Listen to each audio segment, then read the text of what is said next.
Mentioned Victor Wembanyama made his Garden debut last night, and it was kind of rough sailing there for the rookie. Mike Breen was on the call for the mothership, and NBA play-by-play commentator Friday night. He'll have, we start that in-season tournament. Mike will be on the call. Doc Rivers and Doris Burke, Lisa Salters, and Mike joins us now. Mike, thanks for joining us. What were your expectations for Wembanyama last night? Well, first of all, I am so impressed how his name just rolls off your tongue so easily. So, because it didn't work for me. It's like, for some reason, that name, I have to concentrate to say it, and you say it so beautifully. It was like when Giannis came in, it took me about a half a season before I felt comfortable saying Antetokounmpo, and then finally I got it. And last night, I'm saying almost like Wembanyama, because it just doesn't. I think I said it wrong a few times too. So I'm very impressed, Dan. But do you ask the player? How often would you ask a player how to pronounce his name? Fairly frequently. Not like that one, because that one, it's clear how you say it. It's just a matter of saying it correctly. But there are a number of them that you have to. For example, remember Anderson Varejao? Yeah. Played for the Cavaliers. Good player, very good player. Yeah. He changed the pronunciation of his name 3 different times during the course of his career. So first year I said it one way, and then the next year I asked him, and no, it's different. I said, "Is that the way you told me last year?" He goes, No, this is really the right way. He was a lovely guy, but he changed it. So I do ask them frequently. But he's not good enough to change the pronunciation of his name 3 times in his career. No, probably not. But, sometimes it gets caught up in the American way to pronounce it. And there's still some people that say Dirk Nowitzki as opposed to Dirk Nowitzki. It's also confusing. These are the hardships of my job. But you know what? We waited until we realized Giannis was going to be really good because we would just call him the Greek freak. And then all of a sudden it's like, he's going to be around a while. He's really good. We got to learn how to say Antetokounmpo. Exactly. And I think I'm going to go with Wemby the next time I do a game. All right. So what were your expectations? I felt like a kid on Christmas morning, and this has only happened, a number of times all these years where you just can't wait to see somebody in person. As you know, watching a player, and I think in some ways basketball, perhaps more than other sports, watching a player on TV and then finally seeing them live are 2 completely different experiences. And because of his unique build, his size, his length, I couldn't wait to see him.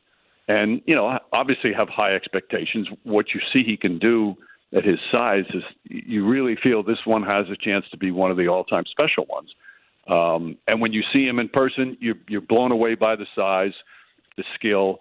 But I happened to be there for the wrong game. It was probably his worst game. Credit to the Knicks for part of it. But that's what we're going to see from him. We're going to see brilliance one night, like the 38 in Phoenix, and we're going to see a 1-for-9 start at Madison Square Garden where they just completely smothered him. And I think he was a little overwhelmed by the moment, which is okay for a 19-year-old. I mentioned this yesterday because here you have Chet Holmgren out on the perimeter with a handle. You got Victor Wembanyama. What happens first, if either, in our lifetime? That we change the dimension of the court, or do we raise the basket, or neither? I really don't think you have to do either one.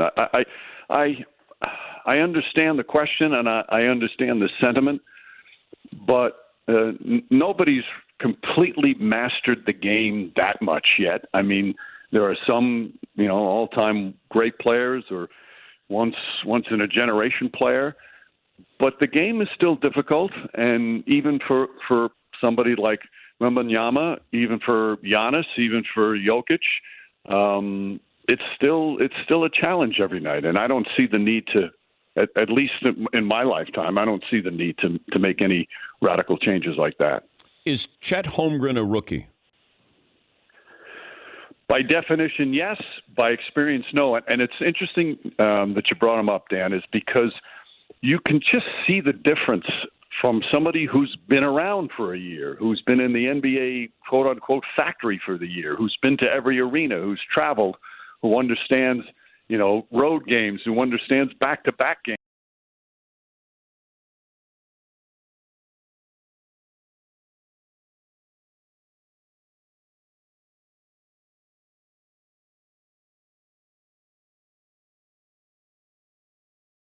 The call Friday night, Lakers at the Suns. That's the in-season tournament. Help me get excited about this, Mike, because I'm not excited about an in-season tournament. Are you easily excited? Whoa. You know what? When you say Wembanyama, that gets me excited. Well, no, would I say it correctly? I root for positive things with the NBA. So yeah, I'd like to be interested in this. I'm just trying to figure out how interested. Okay, first off, plain and simple, the goal is to make a bunch of regular season games just feel more meaningful and bring about more competitive spirit. And I think there's no question that's going to happen. So much, though, depends on how much are the players going to buy in? Like, are these games really going to mean more to them? Because you'll be able to tell the difference if it does. Okay. I go back to the play-in tournament. When they first announced the play-in tournament, I'm like, what are we doing? We've got enough people in the playoffs. I love the play-in tournament because it matters. It matters down the last couple of weeks of the regular season, and it matters in those play-in games. Those play-in games, the intensity and the competitiveness are as good as any playoff game. It's wonderful. So I'm thinking, okay, I'm going to change, and I'm going to really come around to this because I do believe if you get to your fourth in-season tournament game and you have a chance to clinch and go to Vegas and play in that knockout round in the quarterfinals, you're going to see high intensity. I believe that. And I kind of got that feeling even from the first one I did last week with Dallas and Denver. I just think that once they have the chance to qualify for it, once they have a chance to go to Vegas, and then they're thinking, okay, $500,000 is not a bad thing to get for it. I think we are going to see an increase in competitive nature, and I think there's going to be a better interest. I think they're plain and simple, they're going to be more meaningful than if it was just another regular season game. How long before we have an NBA team in Vegas? I think very soon.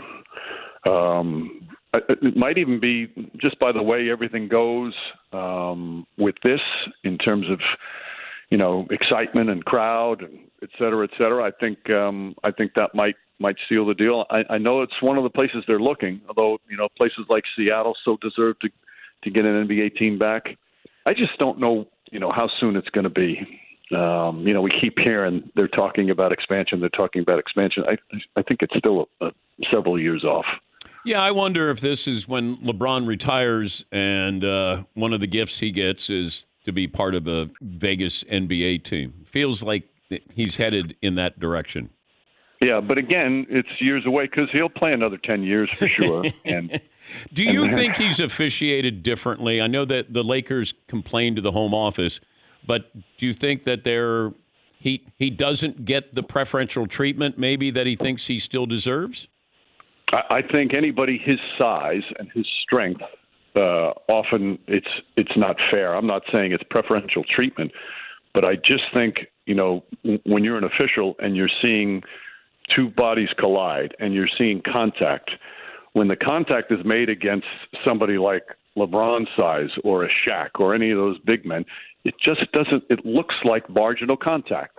Every call is made. Is it an illegal contact or marginal contact? When you're big and strong and there's contact, it always looks marginal, for crying out loud. And I think all guys that size and that strength, it's something they kind of have to deal with. Again, not intentional, not preferential. It's just by the eye what the official sees and what a lot of us see as well. Best team you've seen so far is? A tie between Boston and Denver. I know that's the obvious answer. But the team that I haven't seen yet in person, and I said this last year, I think OKC has a chance. One of these years, all of a sudden, they're going to win 58 games. I mean, a couple of years ago, they win 24 or something along those lines? They're onto something there. They're onto something there. Yeah, they are. They got a terrific young coach, and they've got a superstar in Gilgeous-Alexander, and they've got a deep, hungry team. I really like them. I watched them the other night. I really like them a lot. Is Madison Square Garden a great arena or just a historic place? No, I mean, clearly historic, but now, I mean, let's face it. I've lived in New York my whole life. I was a Knicks fan since I was a kid, so I might not be the most objective here. When it's a big event, when it's a big game, there's no atmosphere like it. There's some arenas that are louder. Loudest arena I've ever been in my life is the old Chicago Stadium, and there's louder ones now. But in terms of, the old cliche of the electricity in the building, there's no place like that. That for me, that's number one. Do you remember your first game at the Garden?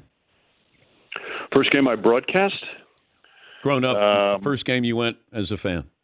Oh, yeah. I was, I'm going to say 12 years old, 11, 12 years old. And I actually had a really good seat because my Little League coach took a bunch of us there. And I just was amazed at the size. Again, talking about watching on TV, you couldn't believe the size of the players. And then the next time I went, I think I was in the second to last row at the top, and they looked so small. What's the best game you ever saw there, either as a fan or broadcast? Wow. I'd have to say, for me, again, as a Knicks fan, the game where, Patrick Ewing won Game 7 of the conference finals to get the Knicks back in the finals, and then jumped on the scoreboard and opened his arms like he was embracing the whole crowd. That was one I'll never forget. But the Michael Jordan double nickel. It was some of the a couple of those Linsanity games. I've never heard the building so loud. That was pretty cool too. It's impossible to pick one. Why do you ask me questions like that? Why are you Ken Tanker? Why are you grouchy? Just because you can't pronounce Wembanyama, it's not my fault. I wouldn't say grouchy. I'm just, it's fairly early. I'm up late tonight. I'm getting ready for a flight to Phoenix, and for me to think clear, for me to think clearly, it's just I'm getting old. Don't you understand? You do understand. I know you understand. I know you do. Safe travels to Phoenix, Mike. Your rough life there, and I hope you survive the Suns and the Lakers. Thank you, Dano. Thank you, buddy. That's Mike Breen, voice of the NBA for the Mothership and ABC.